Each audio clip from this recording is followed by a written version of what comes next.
ಅವರು ನೋಡ್ಲೇಬೇಕಾದಂತಹ ಸ್ಟೋರಿ ಇದು. ಹಳ್ಳ ಹಿಡಿದಿದೆ ಸಿಎಂ ಸಿದ್ದರಾಮಯ್ಯನವರ ಕನಸಿನ ಯೋಜನೆ.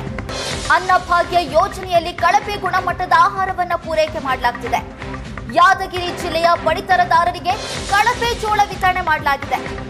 ಜನರಿಗೆ ಕಸ ಕಡ್ಡಿ ಹೂಳು ತುಂಬಿದ ಜೋಳವನ್ನ ಅಧಿಕಾರಿಗಳು ವಿತರಣೆ ಮಾಡುತ್ತಿದ್ದಾರೆ. ನುಸಿ ಹೂಳು ಇದೆ, ಧೂಳಿದೆ.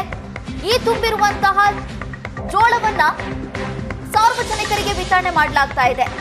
ಯಾವುದೇ ರೇಷನ್ ಅಂಗಡಿಗೆ ಹೋದ್ರೂ ಕೂಡ ಇದೇ ಪರಿಸ್ಥಿತಿ ಕಾಣಸಿಗ್ತಾ ಇದೆ.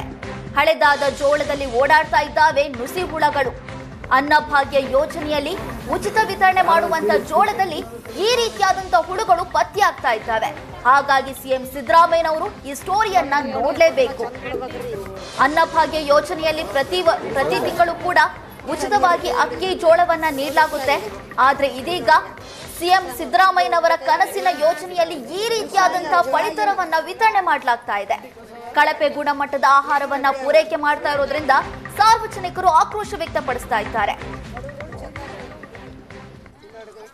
ಸಿಎಂ ಸಿದ್ದರಾಮಯ್ಯನವರು ಈ ಸ್ಟೋರಿಯನ್ನು ನೋಡಲೇಬೇಕಾಗಿರ್ತಕ್ಕಂಥದ್ದು. ಯಾಕಂದ್ರೆ ಸಿಎಂ ಸಿದ್ದರಾಮಯ್ಯನವರ ಏನು ಕನಸಿನ ಯೋಜನೆ ಅನ್ನಭಾಗ್ಯ ಅವ್ಯವಸ್ಥೆ ಆಗರವಾಗಿರ್ತಕ್ಕಂಥದ್ದು. ಬಾಲುಳ ಸೇರಿದಂತೆ ಹಲವು ನುಸಿಗಳು ಸಹ ಕಂಡು ಬಂದಿರತಕ್ಕಂಥ ಈ ದೃಶ್ಯದಲ್ಲಿ ಕೂಡ ಗಮನಿಸಿದ್ರೆ ಇಲ್ಲಿ ಯಾದಗಿರಿ ನಗರದಲ್ಲಿರ್ತಕ್ಕಂಥ ನ್ಯಾಯಬೆಲೆ ಅಂಗಡಿಗೆ ಏನು ಇಲ್ಲಿ ಸಾಕಷ್ಟು ಮಹಿಳಾ ಗ್ರಾಹಕರು ಸಹ ಬಂದಿರತಕ್ಕಂಥದ್ದು.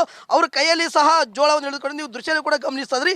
ಈ ಒಂದು ಜೋಳ ತಿನ್ನಲು ಯೋಗ್ಯವಲ್ಲದಂಥ ಒಂದು ಜೋಳವಾಗಿರ್ತಕ್ಕಂಥದ್ದು. ಯಾಕಂದ್ರೆ ಇದು ಏನು ಸಂಪೂರ್ಣವಾಗಿ ಕಸ ಕಡ್ಡಿ ಧೂಳು ಹಾಗೂ ನುಸಿ ಬಾಲುಳ ಸೇರಿದಂತೆ ಹಲವುಗಳ ಒಂದು ಮಿಶ್ರಣವಾಗಿರೋದ್ರಿಂದ ಇದು ಒಂದು ವೇಳೆ ಏನಾದರೂ ಬಡವರು ಈ ಒಂದು ಜೋಳವನ್ನು ಗಿರಣಿಗೆ ಹೋಗಿ ಬೀಸ್ಕೊಂಡು ಬಂದು ತಿಂದರೆ ಸಂಪೂರ್ಣವಾಗಿ ಅನಾರೋಗ್ಯದಿಂದ ಬಳಲಿ ಸಾಕಷ್ಟು ರೋಗಗಳಿಗೆ ತುತ್ತಾಗಬೇಕಾಗುತ್ತೆ. ನಾನು ತೋರಿಸ್ತಾ ಹೋಗ್ತೀನಿ. ಇಲ್ಲಿ ಮಹಿಳೆ ಊದ್ತಾ ಇದ್ದಾರೆ. ಆ ಧೂಳು ಸಂಪೂರ್ಣವಾಗಿ ಧೂಳು ಬರ್ತಾ ಇದೆ.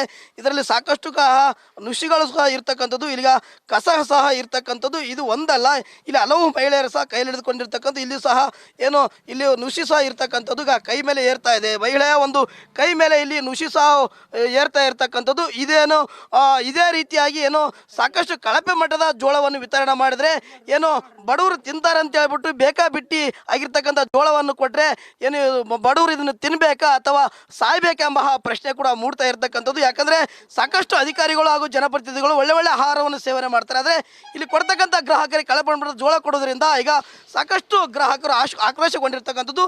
ನಿಮಗೆ ಇನ್ನೊಂದು ವಿಷಯವನ್ನು ಸಹ ತೋರಿಸ್ತಾ ಹೋಗ್ತೀನಿ. ನಾನೀಗ ನ್ಯಾಯಬೆಲೆ ಅಂಗಡಿಯಲ್ಲಿ ವಿತರಣೆ ಮಾಡ್ತಕ್ಕಂಥ ಒಂದು ಕೌಂಟರ್ ಹತ್ರ ಇರ್ತಕ್ಕಂಥ ದೃಶ್ಯದಲ್ಲಿ ಕೂಡ ಗಮನಿಸ್ತಾ ಇದ್ರೆ ಇಲ್ಲಿ ಏನು ಈ ಜೋಳವನ್ನು ಹಾಕ್ತಾ ಇರ್ತಕ್ಕಂಥದ್ದು ಸಂಪೂರ್ಣವಾಗಿ ಏನು ಇಲ್ಲಿ ಹಾಕ್ತಕ್ಕಂಥ ಏನು ಜೋಳವನ್ನು ಹಾಕ್ತಕ್ಕಂಥ ಏನು ನ್ಯಾಯಬೆಲೆ ಅಂಗಡಿಯ ಸಿಬ್ಬಂದಿಗಳಿದ್ದಾರೆ. ಅವರೆಲ್ಲರೂ ಸಹ ಮುಖಕ್ಕೆ ಮಾಸ್ಕ್ ಕಟ್ಕೊಂಡು ಇಲ್ಲಿ ಈ ಒಂದು ಜೋಳವನ್ನು ಗ್ರಾಹಕರಿಗೆ ಹಾಕ್ತಕ್ಕಂಥ ಪರಿಸ್ಥಿತಿ ಇರ್ತಕ್ಕಂಥದ್ದು. ಇದು ಇಡೀ ಅವರ ದೇಹ ಸಹ ಧೂಳಿನಿಂದ ಕೂಡಿರ್ತಕ್ಕಂಥದ್ದು. ಅಂದರೆ ಏನು ಸಂಪೂರ್ಣವಾಗಿ ಏನು ಮನುಷ್ಯ ತಿನ್ನಲಾರದು ಅಂದ್ರೆ ದನ ಕತ್ತೆಗೆ ಹಾಕ್ತಕ್ಕಂಥ ಜೋಳವು ಸಹ ಈ ರೀತಿ ಇರಲ್ಲ. ಆ ರೀತಿಯಾಗಿರ್ತಕ್ಕಂಥ ಒಂದು ಸಂಪೂರ್ಣ ಕಳಪೆ ಮಟ್ಟದ ಜೋಳವನ್ನು ಸಹ ಈಗ ಇಲ್ಲಿ ಪೂರೈಕೆ ಮಾಡ್ತಾ ಇರೋದ್ರಿಂದ ಗ್ರಾಹಕರು ಸಾಕಷ್ಟು ಆಕ್ರೋಶಗೊಂಡಿರ್ತಕ್ಕಂಥದ್ದು. ರುಚಿ ಇಲ್ಲ ರೀ, ನುಸಿ ಅವ, ಹುಳಾವ, ದುಮ್ಮ ಅದ. ಇದು ಜೋಳ ಹಾಕಿರ್ದೆ ಅಂದ್ರೆ ನಮಗೆ ಅಸ್ತಮ ಆಕತ್ತದ.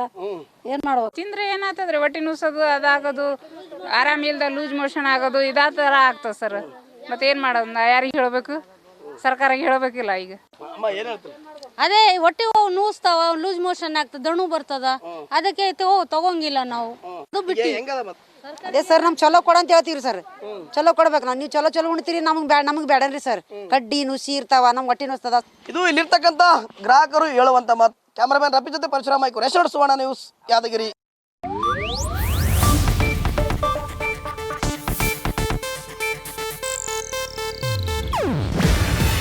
ಇದು ಏಷ್ಯಾನೆಟ್ ನ್ಯೂಸ್ ನೆಟ್ವರ್ಕ್ ಪ್ರಸ್ತುತಿ. ನೀವು ನೋಡ್ತಿದ್ದೀರಾ ಏಷ್ಯಾನೆಟ್ ಸುವರ್ಣ ನ್ಯೂಸ್.